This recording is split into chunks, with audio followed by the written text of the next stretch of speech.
우리 사람을 보통 사회적 동물이다 그렇게 이야기를 하죠.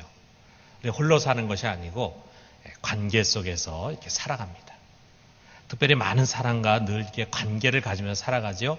사람들과 함께 일하고 또 함께 대화하고 또 그 안에서 사랑을 나누기도 하고 위로를 받기도 하고 또 그런가 하면은 사람과 부딪히고 또 미워하기도 하고 갈등을 갖기도 하고 그래서 때로는 사람을 좀 피해서 어디 숨어버리고 싶은 그런 마음이 들 때도 있는 거죠. 이제 직장에서 사람들의 명령에 따라서 우리가 또 그가 원하는 일을 해줘야 하고 때로는 사람의 부탁을 받기도 하고 또 살아가다 보면은 나에 대한 사람들의 평가에 우리가 또 예민해지기 쉽습니다. 사람들이 나를 뭐라고 생각할까? 또 무시하지 않을까? 또 욕하지 않을까? 또는 나를 부러워하지 않을까? 나를 칭송하지 않을까? 이렇게 사람들의 판단을 우리가 귀 기울여 듣게 돼요. 이렇게 우리의 대부분의 삶이라는 게 이 사람들과의 만남, 또 사람들과의 관계로 이렇게 엮어지게 되어 있습니다.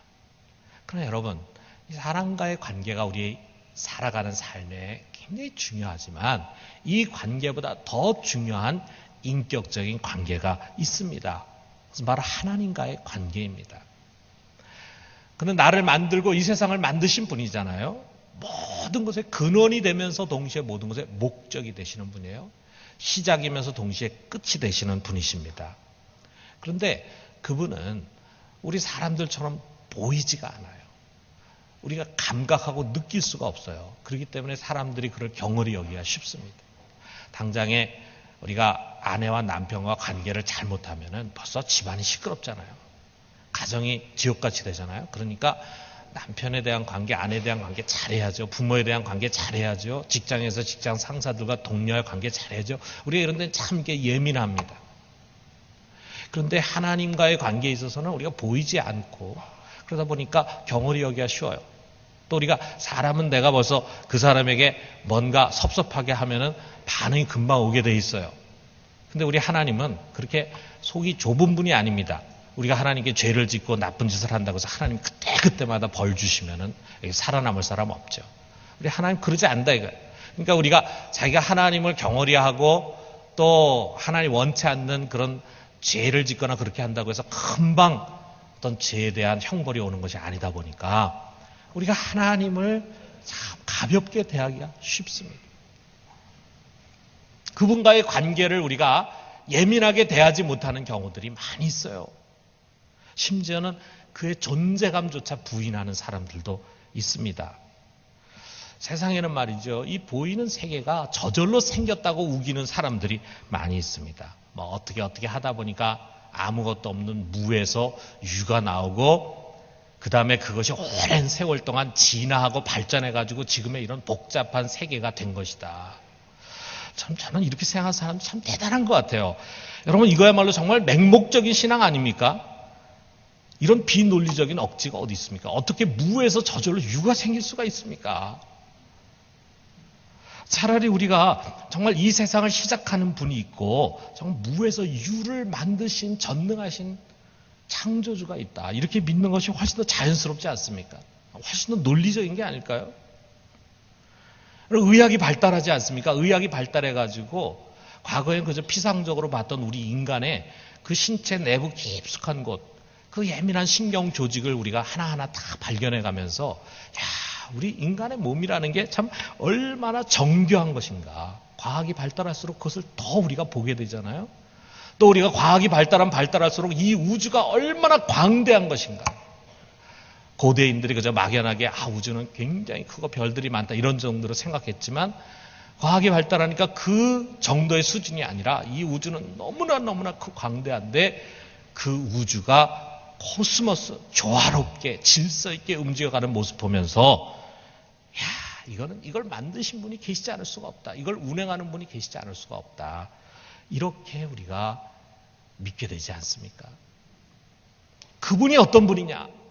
보이지 않지만 세상을 만드시고 세상을 움직이신 그분이 어떤 분이냐? 하나님이 먼저 자기 자신을 이렇게 소개했어요. 출애굽기 3장 14절에 우리 성경 전체를 통틀어서 하나님이 어떤 분인가 하는 것을 가장 정확하고 중요하게 말씀하는 구절입니다. 여기 보니까 하나님이 모세에게 이르시되 나는 스스로 있는 자니라. 나는 스스로 있는 자다. 에흐에 아쉐르 에흐예라고 하는 이 세 개의 단어로 되어 있는 이 말씀이 하나님이 어떤 분인가 하는 것을 가르쳐주는 가장 중요한 말이에요. 영어로 I am who I am입니다.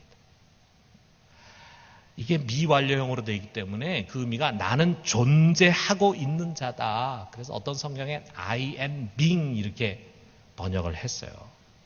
폴 틸리라고 하는 신학자는 이걸 어떻게 이해했냐면 모든 존재의 근원, 다시 말해서 다른 존재를 존재하게 하는 참 존재다. 이렇게 해석을 했습니다.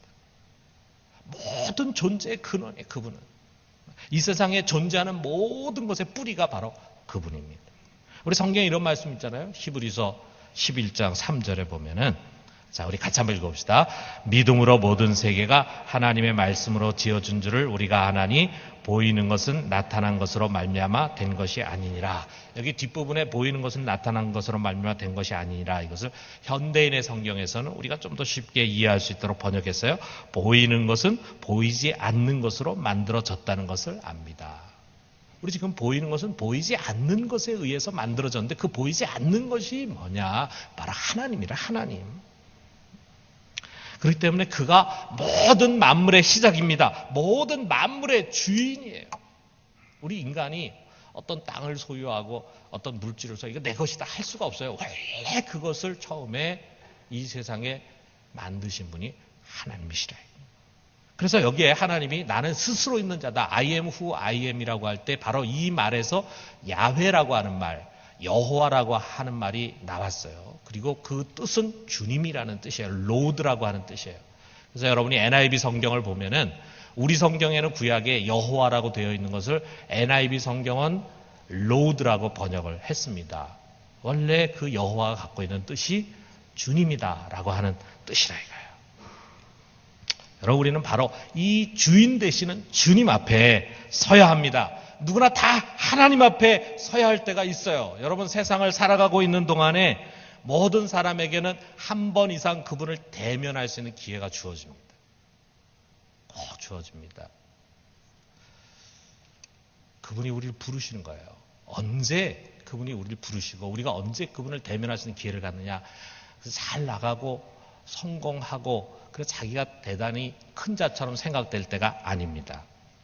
주로 실패하고 병들어서 약해지거나 죽음을 가까이 느끼게 될 때, 다시 말하면 마음이 가난해질 때 그때가 하나님 부르시는 시간이라 이거예요.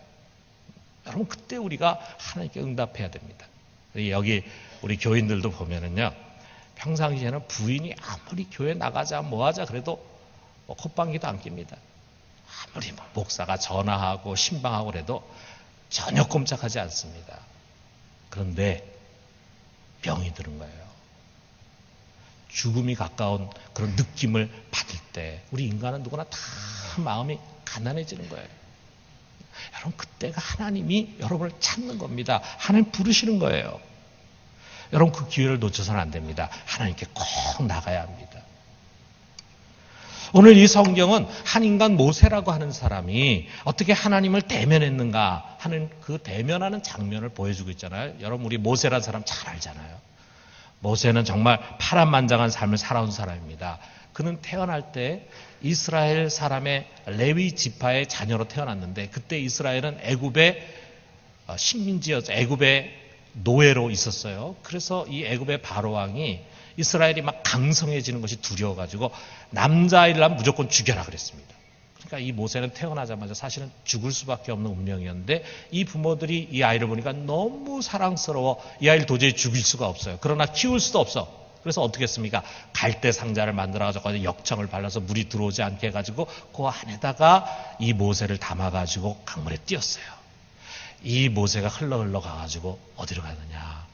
애굽의 공주가 있는 곳으로 흘러가서 그만 이 애굽의 공주가 이 아이를 갈대 상자에서 꺼내놓고 너무 사랑스러워 이 아이를 자기의 양자로 삼았습니다. 그래서 이 모세는 40세가 될 때까지 그 당시 세계에서 가장 선진국, 가장 최강국인 애굽의 궁전에서 왕자로 살았어요.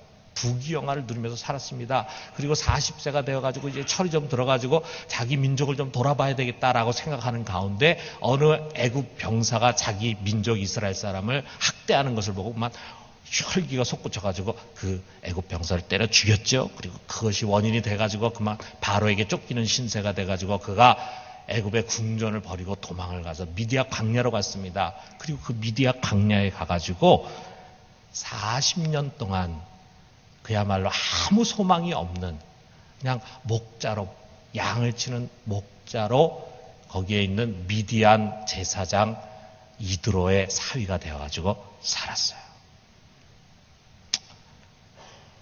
정말 낮아질 대로 낮아진 가운데 어느 날 그가 호렙산에서 이 떨기나무에 불이 붙은 것을 보게 됩니다. 그런데 불이 붙어 타는데 나무가 없어지지 않는 거에 계속 타고 있는 거예요. 이 장면을 아마 이 그림으로 그린 것 같습니다. 이 가시 떨기나무인데 이 떨기나무가 어떤 건가? 우리가 언뜻 보기에는 굉장히 큰 나무 같지만 큰 나무가 아니더라고요. 보니까 지난번에 성지순례 가가지고 가서 찍었는데 이 거기에 시내 광야에 케다린 수도원이라고 있는데 거기에 이게 떨기나무입니다. 근데 이게 모세가 본 떨기나무다라고 하는데 믿거나 말거나죠. 진짜 그러겠어요. 그런데 어쨌든 간에 거기에 사람들이 와서 사진 찍고 이렇게 합니다. 근데 이 떨기나무 여기에 불이 붙었는데 그러면 금방 타서 없어져야 되는데 이 없어지지 않고 계속 타고 있다 이거죠. 그 불붙는 화염 가운데 하나 임재하셨어요. 그 불붙는 화염이 모세에게는 어떤 신성한 분의 형상처럼 느껴졌을 것입니다. 그런데 거기서 음성이 들리는 거예요. 모세야, 모세야. 그러자 모세가 대답했습니다. 예, 제가 여기 있습니다. 그가 처음으로 하나님을 대면한 거예요. 그가 어려서부터 애굽의 공주의 양자였지만 그를 키운 유모가 누구였냐면 자기 엄마였습니다. 그러니까 아마도 이 엄마를 통해서 유모를 통해서 이스라엘의 하나님에 대한 이야기를 들었을 것입니다. 아브라함의 하나님, 이삭의 하나님, 야곱의 하나님에서 들었을 것입니다. 귀로 들었어요. 말로만 들어온 그 하나님 앞에 이제 80세가 되어서 처음으로 서게 됐습니다. 그리고 처음으로 그 하나님과 대화를 하게 됐습니다. 그동안에 사람과의 관계 속에서만 살아왔어요. 애증의 관계 속에서 살아왔어요. 그런데 이제는 하나님과의 관계가 시작이 된 것입니다. 여러분 한번 생각해보세요. 모세의 인생 속에 이보다 중요한 사건이 있었을까? 아니 모든 사람 여러분과 나의 인생 속에서 이거보다 더 중요한 사건이 있겠습니까? 우리는 살아오면서 수많은 사람을 만나고 헤어지고 수많은 사람 관계를 가져왔습니다. 그러나 하나님과의 관계를 시작하는 그 시간보다 우리에게 중요한 시간이 있겠냐 이거예요. 자기 존재의 근원 앞에 우리가 서는 것입니다. 저에게도 그런 시간이 있었어요. 저도 어렸을 때부터 교회를 다녔습니다. 주일학교 때 중등부, 고등부 열심히 다녔죠. 다닐 때 교회 가면 뭘 가르쳐 줍니까? 성경 가르쳐 주잖아요. 성경 말씀 많이 배웠죠. 근데 그거는 지식으로 배운 것에 불과하지. 우리가 학교 가면은 거기서 많은 지식 가르쳐 주지 않습니까? 교회 와도 많은 것을 가르쳐 주죠. 그건 지식으로 담겨지는 것이지 내가 그걸 배웠다고 해서 하나님과 인격적으로 대면하는 것이 아니더라고요. 그냥 저에게는 귀로만 듣는 하나님이었습니다. 그런데 고등학교 2학년 때 하나님 저를 부르셨어요. 나하고 만나자 해가지고 제가 처음으로 하나님과 개인적으로 면담을 하게 됐습니다. 그랬을 때 비로소 하나님이라는 분의 존재를 느꼈어요. 내가 다른 사람에게 그분을 설명해 줄 수는 없지만 나는 그분이 분명히 살아계시다고 하는 전혀 의심할 수 없는 확신이 내 안에 들고 그분과 교제를 하기 시작하는 거예요. 귀로만 듣던 하나님이 정말 살아계시구나 하는 것을 확신합니다. 그리고 지금까지 수십 년 동안 그분과의 관계 속에 살아왔어요. 아마 여러분에게도 그런 시간이 있었을 것입니다. 모든 사람이 다 모세와 똑같은 방식으로 하나님 만나는 거 아니죠. 하나님이 모세처럼 이렇게 불붙는 떨기나무 속에서 우리를 부르시는 게 아니죠. 사람에 따라 만나는 방식은 다양합니다. 어떤 사람은 자기나 자기네 가족이 불치병에 걸렸어요. 의사가 더 이상 고칠 수 없다 그랬는데 하나님의 기적으로 치유되는 것을 보면서 정말 하나님 살아계시구나 하는 가운데 하나님 만나게 됐어요. 어떤 사람은 어떤 신비한 은사를 체험하는 가운데 우리의 이성으로나 또는 자연법칙으로 이해할 수 없는 어떤 하나님의 신비하신 임재를 느꼈어요. 그리고 하나님 앞에 믿음을 갖게 됐습니다. 아니면 어떤 사람이 평범하게 어떤 설교자의 설교를 듣는 가운데 또는 그냥 자기 성경을 읽으면서 기도하는 가운데 하나님을 만났습니다. 우리 성경에 보면 바울처럼 말이죠. 바울은 다메섹 도상으로 가는 가운데서 강렬한 빛을 보고 눈이 멀고 나중에 눈꺼풀이 벗겨지고 하는 그런 신비한 체험을 통해서 하나님 만났죠. 그래서 그는 그 간증을 여러 번 반복해서 합니다. 그런가 하면은 성경의 디모데라고 하는 바울의 믿음의 아들인 디모데 같은 경우는 어려서부터 믿음이 좋은 부모와 할머니 사이에서 커가지고 이런 어떤 드라마틱한 체험이 없어요. 없지만 그는 아주 신실한 사역자로 세워졌습니다. 이렇게 체험과 방식은 사람마다 다양할 수 있습니다. 그러나 우리가 대면하는 하나님은 한 분이십니다. 같은 하나님이세요. 그는 스스로 계시는 하나님이시고 모든 존재의 근원이 되시는 하나님이시고 아브라함과 이삭과 야곱의 하나님이시고 그런 언약의 하나님이실 뿐만 아니라 그 언약을 이루셔서 마침내 이 땅에 육신으로 오셔서 우리의 죄를 위해서 십자가에 못 박히신 그리고 다시 부활하신 하나님이십니다. 그 하나님 대면하는 것입니다. 우리 중에는 아직도 그분을 그냥 귀로만 듣는 하나님으로 머물러 있는 사람이 있어요. 그냥 지식으로만 알고 있는 하나님. 그러나 내가 돌아보면 내가 그 하나님과 정말 인격적으로 만난 적이 있는가? 그런 경험이 전혀 떠오르지 않는 그런 분이 있을지 모릅니다. 여러분 하나님 만나셔야 합니다. 무엇보다도 이 예배 가운데 하나님 끊임없이 여러분 부르고 계십니다. 여러분 그분을 대면하지 못하면은 우리는 아직 신앙인이 아닙니다. 만나야 합니다. 대화해야 합니다. 관계가 시작이 돼야 합니다. 그래야 우리는 신앙인이 되는 것입니다. 올해 그 하나님을 반드시 인격적으로 만나고 그와 대면하는 은혜가 있기를 예수님의 이름으로 축원합니다. 여러분 모세가 하나님 처음 만났어요. 그랬을 때 그에게 어떤 일이 일어났는가 참 궁금합니다. 왜냐하면 우리가 하나님이란 분을 처음 만날 때 어떤 일이 일어났는가 하는 것을 우리 여기서 배울 수 있어요. 그 하나님의 음성을 듣고 가까이 그에게 갑니다. 그랬을 때 그를 보고 이 모세를 보고 하나님 말씀하십니다. 5절에 보니까 이리로 가까이 오지 말라. 내가 선 것은 거룩한 땅이니 내 발에서 신을 벗으라. 이 말씀을 주십니다. 이것이 사람을 대면하신 하나님이 처음으로 주시는 말씀이에요. 내가 선 것은 거룩한 땅이다. 왜 그것이 거룩한 땅입니까? 거룩하신 하나님이 지금 임재해 계시기 때문에 거룩한 땅이에요. 여러분 그 땅을 모세는 40년 동안 양을 치면서 다닌 땅입니다. 한 번도 그 땅을 거룩한 땅이라고 생각해 본 적이 없어요. 거룩한 땅도 아니에요. 그냥 양들이 가면서 똥을 싸기도 하고 지저분한 그런 아무것도 없는 그저 가시나무 떨기나무 있는 그런 광야에 불과한 산입니다. 그런데 하나님께서 네가 있는 그 땅은 거룩한 땅이다라고 말해요. 왜? 하나님이 그곳에 임재해 계시기 때문이에요. 하나님이 계신 곳은 거룩한 곳입니다. 이 거룩이라고 하는 의미는 순결이다, 죄가 하나도 없는 곳이다라는 뜻도 있지만 그보다 원래 갖고 있는 중요한 뜻인데 그것이 뭐냐면 구별됐다라고 하는 뜻이에요. 하나님은 우리와 구별된 거룩한 존재이십니다.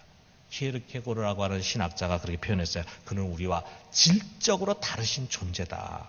여러분 신앙이라고 하는 것은 어떤 높으신 어르신 만나는 거 아닙니다.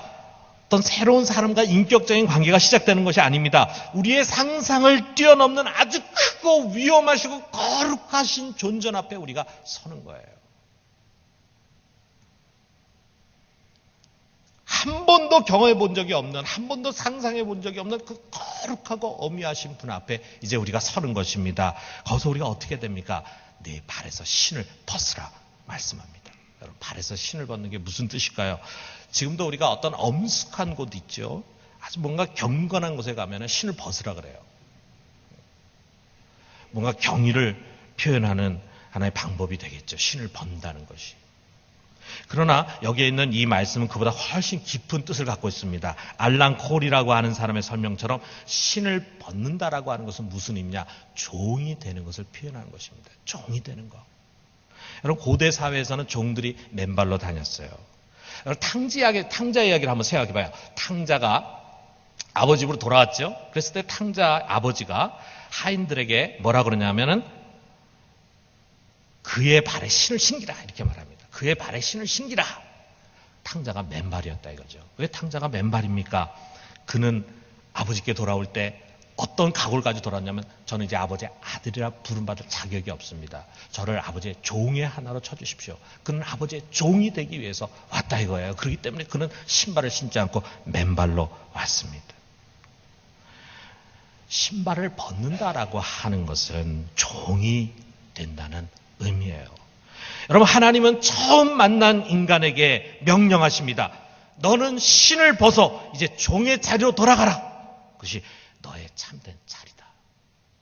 여러분, 모세는 80평생 신을 신고 살아왔어요. 40세까지는 그야말로 세상의 모든 사람들이 부러워할 부귀영화를 누리는 애국 궁전의 왕자로서 살아왔습니다. 성공한 사람이었어요. 모든 사람이 부러워하는 사람이었어요. 그리고 나머지 40년의 인생은 그야말로 도망자로서 미디안 광야에서 아무도 알아주지 않는 곳에서 초야에 묻혀가지고 실패한 자로 소리 없이 살아왔어요. 이 잘 나가던 40년과 소망이 없는 40년의 공통된 것이 있는데, 그것이 뭐냐? 자기의 인생의 주인이 자기 자신이었다. 우리가 모세를 한번 생각해 보면 그가 왕궁에 있어서나 미디안 광야에 있어서나 그는 항상 자기가 좋아하는 것을 행했습니다. 자기가 원하는 곳에 가고 하고 싶은 것을 했다 이거예요. 자기를 위해서 살았어요. 자기 삶을 살아온 것입니다. 그러나 이제는 아니에요. 그는 하나님 만났습니다. 그 하나님이 바로 모세 주인이었어요. 원래 그를 만든 그의 주인입니다. 그런데 모세는 이것을 모르고 살아왔어요. 자기의 참된 주인이 누군가를 모르고, 자기의 근원이 무엇인지도 모르고, 자기의 마지막 가게 될 목적이 무엇인지도 모르기 때문에 모세는 방황하며 살아온 것입니다. 여러분, 지금도 마찬가지입니다. 자기의 참된 주인을 모르고 자기의 참된 근원과 자기의 삶의 목적이 되는 분을 모르면은 방황할 수밖에 없습니다. 그런데 이제 그가 자기의 주인에게로 돌아왔어요.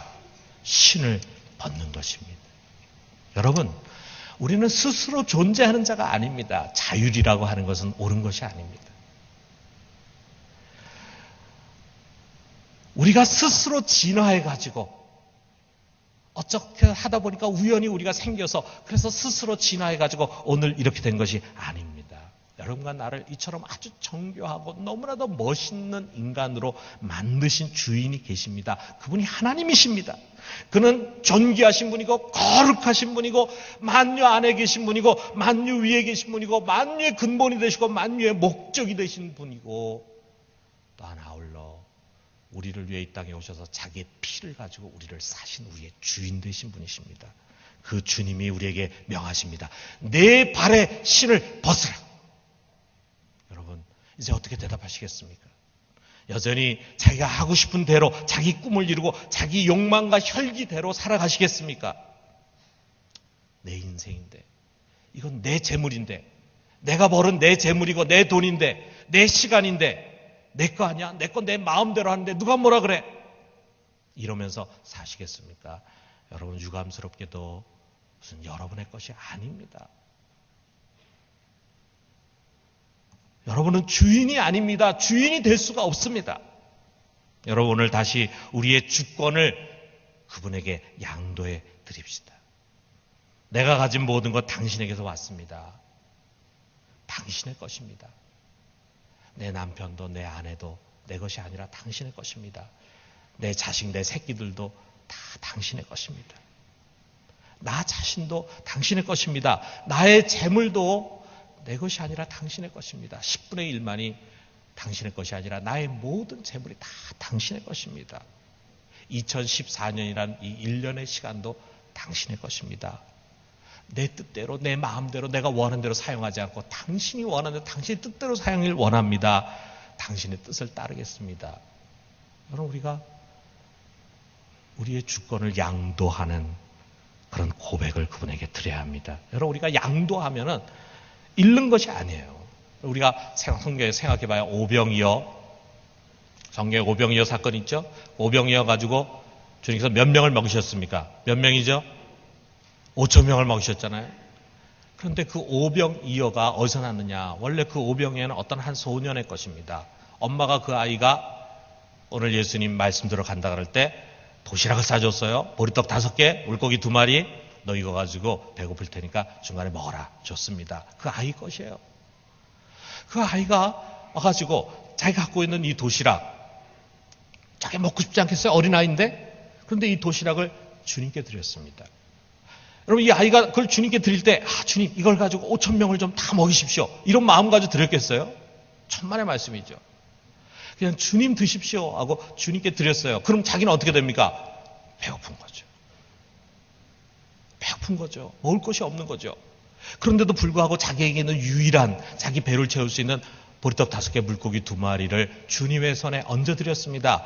어떤 일이 일어났습니까? 그 보리떡 5개, 물고기 2마리, 그저 사람 한 사람의 배나 채울 만한 그런 가치 없는 것이 주님의 손에 얹어지니까 그것이 5,000명을 먹이게 되더라 이거예요. 장정만 5,000명이니까 여자들하고 애까지 합치면은 2만 명 정도를 먹이는 것. 그리고도 12광줄이 부스러기가 남았다 그랬어요. 여러분, 우리가 우리의 것을 주님의 손에 맡겨드리면 잃는 것이 아니에요. 그분은 우리의 인생을 우리가 사용하는 것보다 훨씬 더 가치 있게 사용할 것입니다. 여기에 모세가 신을 벗었어요. 그랬을 때 하나님 그에게 사명을 주셨습니다. 그리고 그를 파송하셨어요. 출애굽기 3장 9절에서 10절에 보니까 이렇게 말씀하고 있어요. 이제 가라. 이스라엘 자손의 부르짖음이 내게 달하고 애굽 사람이 그들을 괴롭히는 학대도 내가 보았으니 이제 내가 너를 바로에게 보내어 너에게 내 백성 이스라엘 자손을 애굽으로 인도하여 내게 하리라. 고통받는 자기의 민족을 구원하고 살리라고 하는 사명을 그가 부여받게 되고, 그리고 그는 그것을 위해서 자기 민족에 갑니다. 그 뒤에 어떤 일이 일어나는가 우리 잘 알고 있잖아요.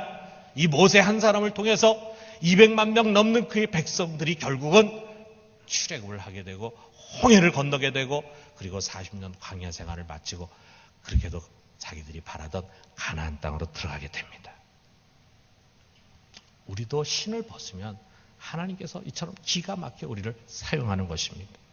여러분, 80세까지 모세는 자기 신을 신고 자기 마음대로 살았습니다. 그런데 성경은 그의 이 긴 인생의 여정에 대해서 몇 가지 얘기해 주는 게 없어요. 기록할 게 없어요. 그러나 그가 주의 종으로 결단한 이후 40년 동안 그의 인생은 성경의 수많은 페이지를 장식합니다. 모세오경 속에 가장 많은 이름이 나옵니다. 모세오경에 가장 많은 활약을 한 사람이 누구냐? 모세는 모세. 그의 사역이, 그의 인생이 길이 기록되고 장식이 되는 것입니다. 여러분, 우리가 만약에 내 인생에 여전히 내가 주인이 되어서 스스로의 주인으로 살아가게 되면 나중에 남는 거 하나도 없습니다. 하나님은 우리를 그저 단 한 줄을 할애해 주실지 몰라요. 홍길동이 살다 갔다, 요거예요.